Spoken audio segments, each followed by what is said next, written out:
ভিডিওটা সাজানো হলেও গল্পটা বাস্তব।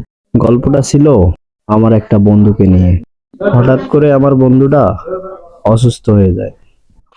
বড় ভাই ভালো আছেন? এই তো ভালো আছি। তোর কি খবর? এই তো দাদা ভালো আছি। এ ভাই, হ্যাঁ দাদা। শুনলাম অমিত বলে খুব অসুস্থ। হ্যাঁ দাদা, ওর তো অবস্থা খুব সিরিয়াস। সবকিছু ভগবানের উপর ছেড়ে দিয়েছি। ভগবান যা করবেন ভালোর জন্যই করেন। এটা কালকে ভালো দেখলাম, হঠাৎ করে অসুস্থ হয়ে গেল। কি অবস্থা! এ ভাই, হ্যাঁ দাদা। আজকে সময় করে দেখতে যাইতে হবে।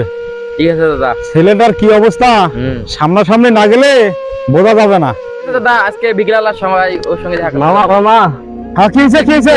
অমিত না, হ্যাঁ অমিত না, হ্যাঁ কি হয়েছে? অমিত না আর বেঁচে নাই। আরে ভগবান! মামা 10 টাকা দেন তো। ও আচ্ছা আচ্ছা, ঠিক আছে। মামা, হ্যাঁ তাহলে আমরা ঘুরতে যাইতেছি না? হ্যাঁ হ্যাঁ, ঠিক আছে। অবশ্যই ফিল হবে। ও আমরে বাবা। হে অন্দর, হ্যাঁ। যা তুই হচ্ছে একটা চিপস নিয়ে আসবি, যা।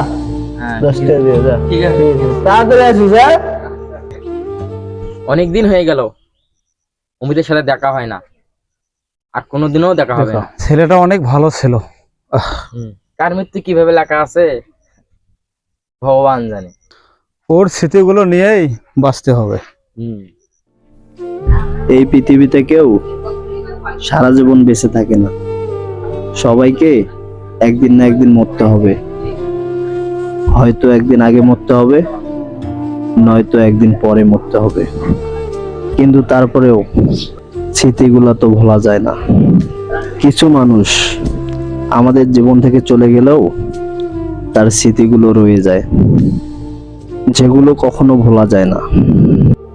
ভিডিওটা করার মেন উদ্দেশ্য হচ্ছে আমার বন্ধু, যাকে কখনো ভুলতে পারবো না।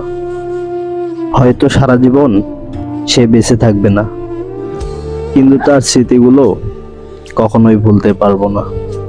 ভিডিওটা ভালো লাগলে অবশ্যই লাইক কমেন্ট শেয়ার করবেন, আর কমেন্টে জানাবেন আপনারা কি রকম ভিডিও দেখতে চান। আপনাদের মতামত শেয়ার করবেন, আমরা চেষ্টা করব ভিডিও বানানোর জন্য। আজকের ভিডিও এই পর্যন্তই, দেখা হচ্ছে নেক্সট কোনো ভিডিওতে।